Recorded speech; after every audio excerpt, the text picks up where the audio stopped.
ہیں اور ہم ان کے پاس مسجد اقصیٰ میں بھی کیالی میں بھی 3 دن جاتے رہے ہیں اور انہوں نے ہماری بڑی اچھے طریقے سے خاطر تواضع کی اور ہم ان کے شکر گزار ہیں۔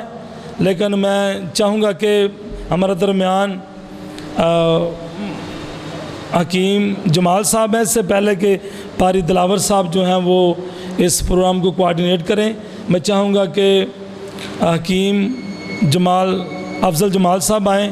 آپ سب کی زوردار تالیوں میں میں ان کو موقع دوں گا کہ اس سے پہلے کہ اس مناظرے کا آغاز ہو۔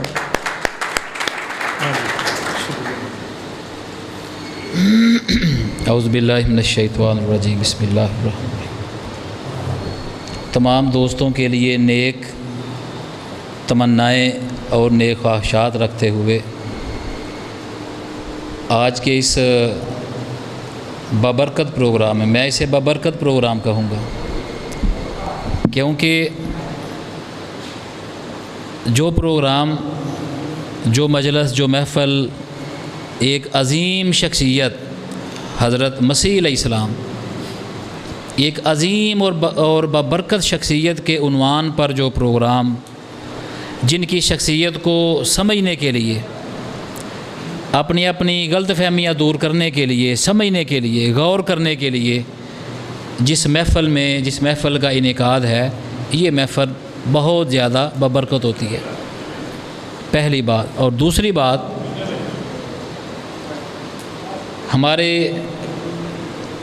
اہل اسلام کی طرف سے نمائندگی کرتے ہوئے فضیلت الشیخ حضرت مولانا علامہ صفدر عثمانی صاحب حافظہ اللہ، حضرت علامہ اصغر توحیدی صاحب حافظہ اللہ، اور اسی طرح ڈسکا سے تشریف لائے ہوئے ہمارے مہمان حضرت مولانا علامہ حافظ اشرف نعیم صاحب حافظہ اللہ، یہ تشریف فرما ہیں۔ اس طرح سمجھیں کہ ان کی سرپرستی میں انشاءاللہ العزیز گفتگو ہوگی۔ اسی طرح کرسچن برادری کی طرف سے بزرگ شخصیات، پاسٹر حضرات، وہ بھی موجود ہیں۔ یہ ہمارا پہلا پروگرام نہیں، الحمدللہ کو 60 کے قریب اللہ کی توفیق سے مسلم مسیحی مکالمہ جات وہ ہو چکے۔ یہ مناظرہ نہیں ہے۔ مناظرہ پتہ ہے کیا ہوتا ہے؟ گرمی دے نال بھاویں کو باواں ٹنگ لوے تو ٹنگ لوے، لیکن ساڈے کدی اج تک کسی مناظرے دے اندر کسی نوں باواں ٹنگن دی انشاءاللہ العزیز نوبت ہی نہیں آئی، توفیق نہیں ہوئی، نوبت ہی نہیں آئی، الحمدللہ۔ یہ مکالمہ ہے سمجھنے کے لیے، یہ مکالمہ ہے سیکھنے کے لیے۔ ہم بھی طالب علم ہیں، یہ تو سینئر ہیں، استاد ہیں، سینئر ہیں یوسف بھٹی صاحب، ہم تو طالب علم ہیں۔ عزیز دوستو، جس کے پاس دلیل ہوتی ہے وہ گولی کی زبان سے بات نہیں کرتا، جس کے پاس دلیل ہوتی ہے وہ لاٹھی کی زبان سے بات نہیں کرتا، جس کے پاس دلیل ہوتی ہے وہ گالی کی زبان سے بات نہیں کرتا۔ ہم گالی کیوں دیں؟ ہم گالی کس کو دیں اور کیوں گالی دیں؟ مسلم مسیحی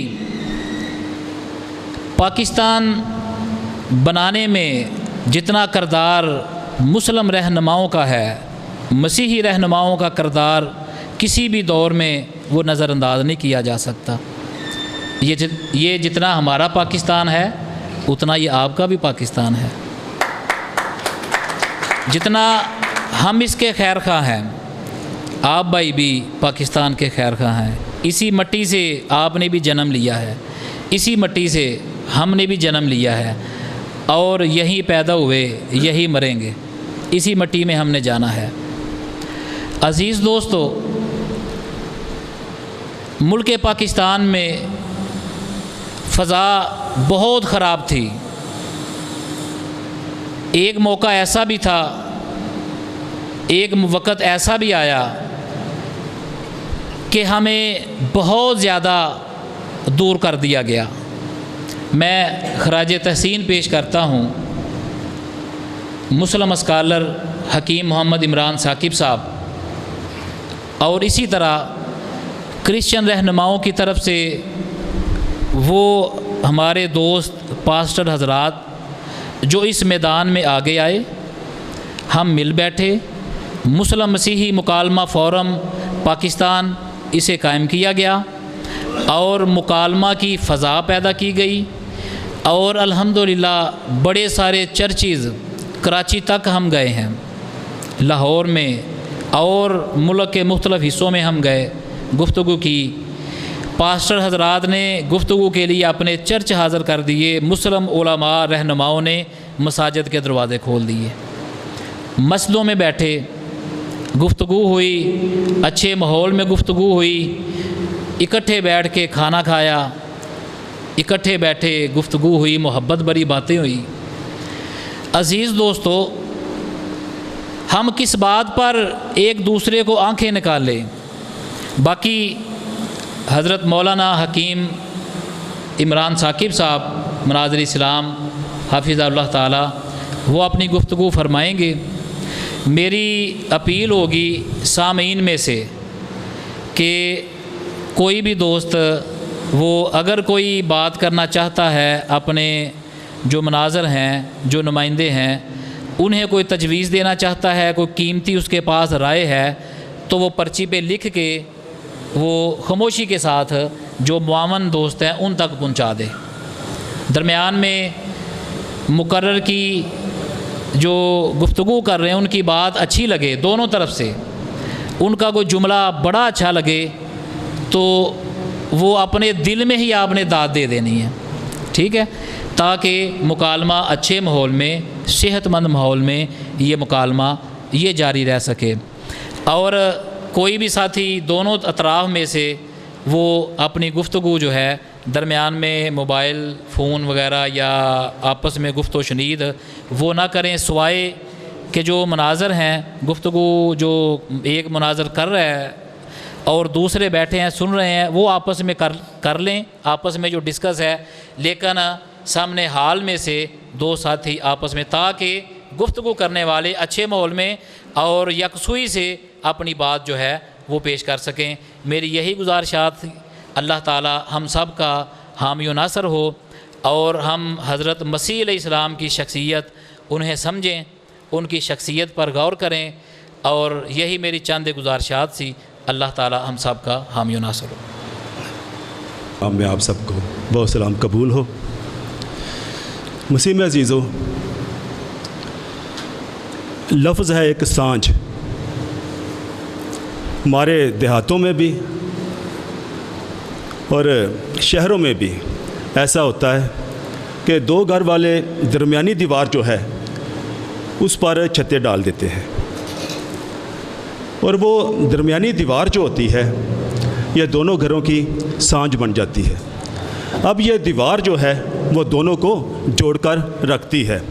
اس دیوار کی وجہ سے دونوں گھر ایک دوسرے سے جدا نہیں ہو پاتے، اور اسلام ہو یا مسیحت ہو، یہودیت ہو، یہ ایک تکون ہے، اور اس میں دیکھتے ہیں کہ تینوں میں ایک سانجھ ہے، اور وہ سانجھ ایک بہت بڑا معتبر، محترم اور مقدس نام جناب حضرت ابراہیم کا ہے، کہ تینوں مذاہب اسی ایک نام پر متفق ہیں اور اس سے جدا نہیں ہو سکتے۔ مسیحی جناب ابراہیم کو باپ کہتے ہیں، مسلم بھی باپ کہتے ہیں، اور ایسے ہی یہودی لوگ بھی ان کو باپ کہتے ہیں۔ تو ایسے ہی یہ مذاہب ایک دوسرے سے جدا نہیں ہیں، بس جو باتیں ہیں وہ ایک دوسرے کو سمجھنے کے لیے ہیں اور ایک دوسرے کی تفہیم کے لیے ہیں، اور جب ہم جدا ہو ہی نہیں سکتے تو پھر ہم میں امن، بھائی چارہ اور باہمی سلوک جو ہے وہ بھی جا نہیں سکتا، کیونکہ پاکستان میں رہتے ہوئے ہماری عیدیں، ہماری شبراتیں بھی یکساں ہوتی ہیں، ان میں بھی سانجھ ہوتی ہے اور ہم ان میں ایک دوسرے میں شریک ہوتے ہیں۔ تو ایسے ہی ایک پرامن ماحول میں یہ ساری گفتگو ہوگی تاکہ ایک دوسرے کو سمجھا جائے، ایک دوسرے کے مذہبی نظریات کو سمجھا جائے۔ تو بڑے پیار سے، امن سے اور محبت سے ایک دوسرے سے ہم بات کریں گے اور ایک دوسرے کی بات کو سمجھنے کی کوشش کریں گے۔ تو اس سے پہلے کہ میں گفتگو کو آگے بڑھاؤں، کلام خدا میں سے میں ایک حوالہ تلاوت کرنا چاہتا ہوں۔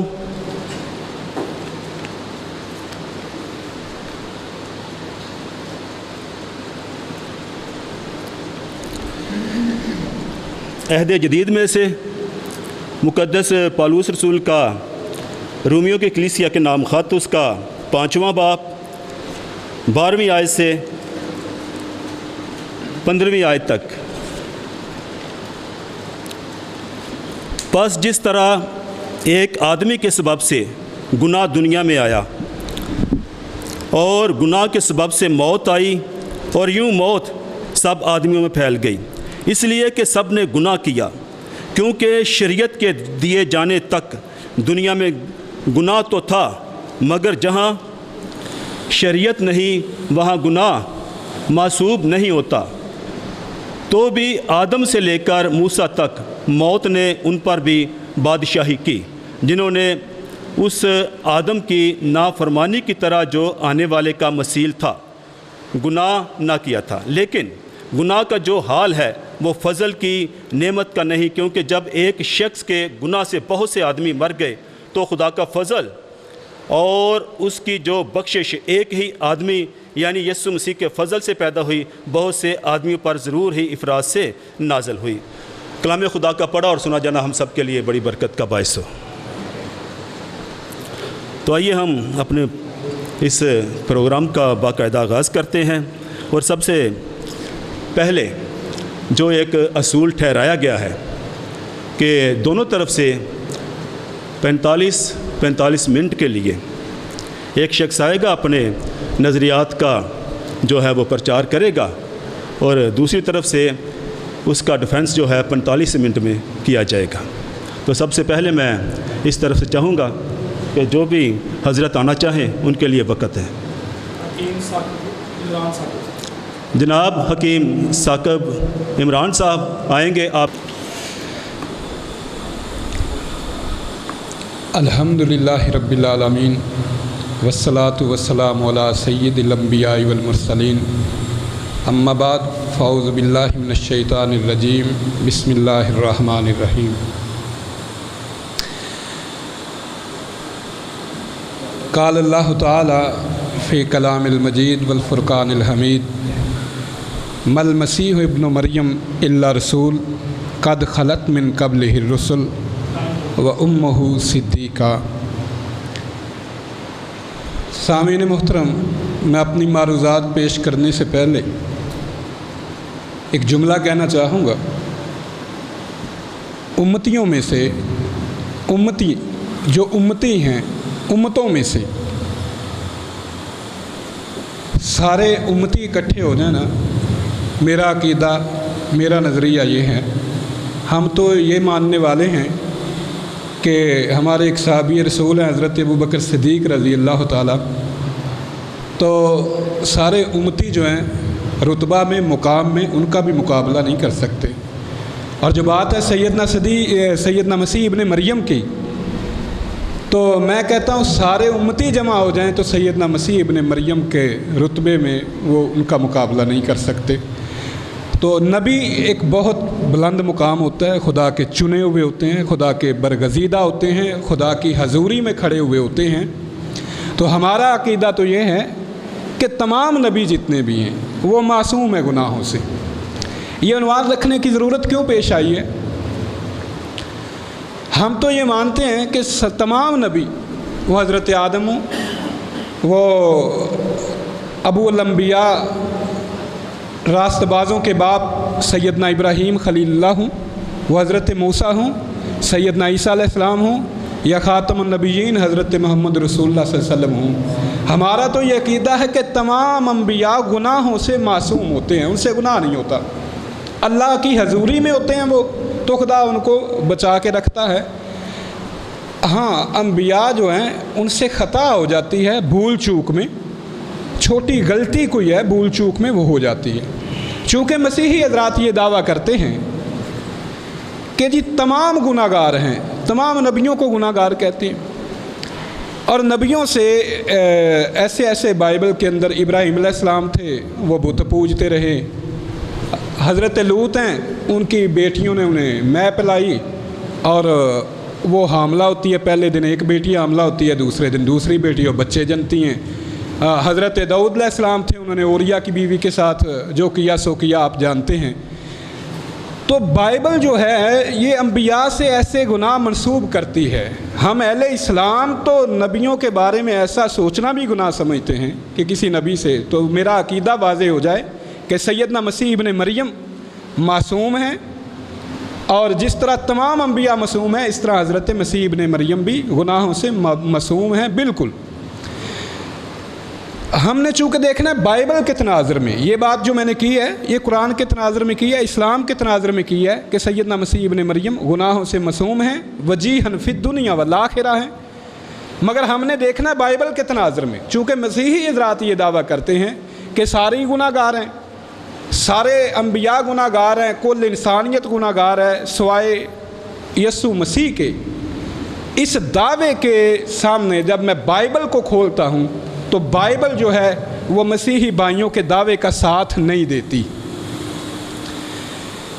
ہم دیکھیں گے کہ اگر یہ دعویٰ بائبل کے مطابق ہے تو پھر تو ٹھیک ہے، اگر بائبل کے مطابق نہیں ہے تو پھر جو آپ نے یہ نظریہ بنایا ہوا ہے کہ سارے گناہ گار ہیں سوائے یسوع مسیح کے، یہ نظریہ غلط ہوا، اور اس نظریے کی بنیاد پر جو عقیدہ کفارہ بنایا گیا ہے وہ عقیدہ بھی غلط ہو گیا، ظاہر سی بات ہے ہو جائے گا۔ تو ہم بائبل کو دیکھیں گے کہ بائبل حضرت مسیح ابن مریم کے بارے میں کیا بیان کرتی ہے۔ دیکھیں یہ انڈرسٹوڈ سی بات ہے کہ کسی مسجد کا کوئی امام ہو، مولوی ہو، خطیب ہو، قاری صاحب ہوں، کوئی پاسٹر صاحب ہے، پادری صاحب ہیں، کوئی مذہبی پروہت ہے، یہودی ربی ہے یا ہندو پنڈت ہے، کوئی بھی ہے، وہ اگر خود اخلاق باختہ ہوگا، اس کے اخلاقیات اچھے نہیں ہوں گے، خود وہ اس میں ایسے عیب پائے جائیں گے، گناہوں کے ساتھ لتھڑا ہوا ہوگا، وہ خود جھوٹ بولے گا، تو وہ دوسروں کو کیا نصیحت کرے گا؟ وہ تو پھر اس کی مثال یوں بنتی ہے کہ جیسے وہ کہتے ہیں کہ اوروں کو نصیحت اور خود میاں فصیحت۔ تو جب ہم بائبل دیکھتے ہیں تو بائبل میں، یار یہ تھوڑا پیچھے نہیں ہوتا،